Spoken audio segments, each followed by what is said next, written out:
जानते हैं इन्होंने शुरुआत कैसे की। आज एक स्टार्टिंग करके एक जौनपुर के काफ़ी फेमस हैं और जौनपुर में इनका जो यूट्यूब है ये इस समय प्रथम चरण पे चल रहा है। हर व्यक्ति इनको जानता है और बड़े बखूबी से ये अपनी बातों को रखते हैं जनता के बीच में और जनता के बहुत चहेते भी हो चुके हैं इस समय। तो जानते हैं इनके बारे में, बताइए जी। सबसे पहले आपका बहुत बहुत धन्यवाद। मैं अगर अपनी लाइफ स्टाइल के बारे में बात करूं तो सबसे पहले हमने यूट्यूब से ही शुरू किया था। तो उस समय 2017 का दौर था। हमने एक पेपर में आर्टिकल देखा था यूट्यूब से पैसा कैसे कमाएं। तो उस समय मोबाइल भी नहीं था, लेकिन एक इच्छा थी कि भाई फाइनेंशियल सबको ज़रूरत होती है कि जब आप पढ़ाई पूरी कर लेते तो कुछ पैसा चाहिए। उस समय तो हम मेहनत करते रहे, मोबाइल फिर 2020 उस तक लगभग लिए। तो उसके बाद ऐसे करते रहें तो हम यूट्यूब पर ऐसे चलाते रहे। तो हमारा एक चैनल प्रमोद गुप्ता ऑफिशियल के नाम से बनाया था, वो चल पड़ा था, अच्छे खासे पैसे आ रहे थे उससे। फिर हमें लगा कि हमें बाहर भी जाना चाहिए। हमने फिर अपने शहर के कुछ चैनल में काम किया। उसके बाद 1 साल काम किया तो उसके बाद मुझे लगा कुछ और बड़ा करना चाहिए। तो उसके बाद हम नोएडा में चले गए थे, वहाँ कई सारे चैनलों में काम किया। टोटल टीवी में काम किया, टीवी 100 में काम किया और बड़े बड़े चैनलों में, ग्लोबल भारत में मैंने काम किया। तो वहाँ से जब काम करता रहा तो उसके पीछे भी मैं यूट्यूब पर काम करता रहा अपने चैनल के लिए।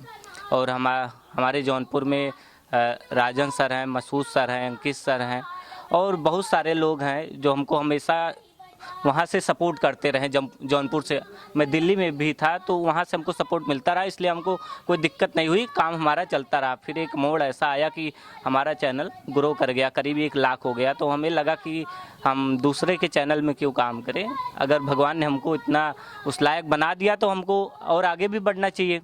फिर हम जौनपुर में आए, जौनपुर में हम पूरी टीम के साथ सेटअप किए, फिर मेहनत कर रहे हैं। आपने जो शुरुआती दौर में बहुत सारी चीज़ों को आपको फेसिंग करना पड़ा होगा। आप जानते हैं यूट्यूबर तो लाखों लोग हैं लेकिन कामयाबी बहुत कम लोग पहुंचते हैं। उन समय को जब आपने फेस किया तो उसके जीवन के बारे में क्या दिक्कतें आई, आप बताएंगे? देखिए, मैं सबसे भगवान ने मुझे एक कला दी है, कहें तो बहुत कम लोगों को देते हैं कि मैं कभी हर्ट नहीं होता हूँ किसी चीज़ से।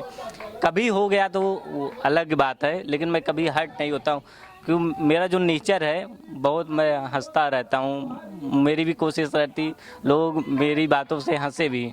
जैसे मैं एक कलाकार का भी एक तरह से काम करता हूँ। मैंने कई चैनलों पे एज ए आर्टिस्ट काम किया है, तो इस तरह से करता रहा। तो जैसे मैं हंसाने के लिए लोगों को शायरियाँ सुनाया करता था। जैसे एक शायरी है, सुनाता हूँ आपको। कभी सुबह लेता हूँ, कभी शाम लेता हूँ, कभी सुबह लेता हूँ, कभी शाम लेता हूँ, कभी दिन में लेता हूँ, कभी रात में लेता हूँ, कभी खटिया पे लेता हूँ, कभी चौकी पे लेता हूँ। अरे जब जब मेरा मन करता है तब तब लेता हूँ। आपका क्या बिगड़ता है, मैं तो अपने दोस्तों का नाम लेता हूँ, मैं तो अपने दोस्तों का नाम लेता हूँ। ऐसी मेरी एक कविता वायरल हुई थी। जब भी मैं कहीं जाता हूँ स्टेज पे वो कविता जरूर सुनाता हूँ।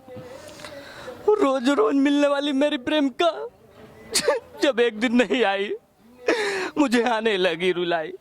जिसे ढूंढते ढूंढते मैं पहुंचा प्रेमिका की गली, लेकिन मेरी प्रेमिका एक दूसरे प्रेमी के साथ मिली। जिसे देख मैं भड़का, मेरी प्रेमिका ने मारा जोरदार तड़का। कहा समय की आंधी में तुम कहीं खो गए हो, समय की आंधी में तुम कहीं खो गए हो, तुम 500 के पुराने नोट हो गए हो। मुझे देखो, इधर देखो, मेरा बाग उजड़ते उजड़ते खिल गया। मुझे 2000 का नया नोट मिल गया, मुझे 2000 का नया नोट मिल गया। कुछ इस तरह से मतलब फनी चीज़ें करता रहा मैं।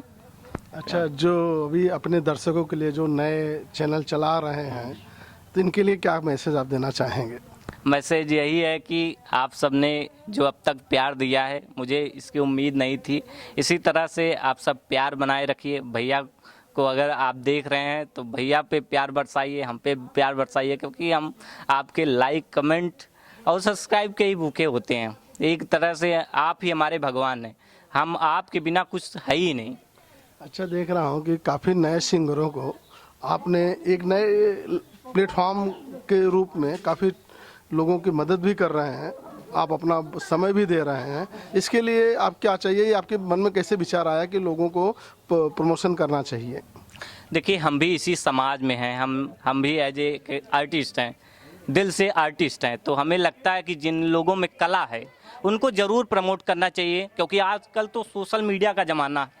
हो सकता है उनकी किस्मत बदल जाए। अब निरहू, जौनपुर के अजीत लाल यादव निरहू को ले लीजिए। हमने जब उनका वीडियो देखा तो हमें लगा कि उनके लिए हमें कुछ करना चाहिए, तो हम गए, उनका इंटरव्यू लिए। आज आप देख सकते हैं पूरे देश में वायरल हैं। निरहू के पास इतने लोग आ रहे हैं कि निरहू मिल नहीं पा रहे हैं किसी से, तो आज ये हालत है। तो अच्छे अच्छे ऑफर भी उनको मिल रहे हैं। तो इस तरह से हम लोग मेहनत कर रहे हैं, कोशिश भी हम कर रहे हैं कि लगातार कुछ अच्छा किया जाए दर्शकों के लिए। अच्छा, देखा जाए कि जब आप प्रोत्साहन करते हैं, जब लोग फेमस हो जाते हैं और पहले में और बाद में कुछ फ़र्क आपको दिखाई देता है?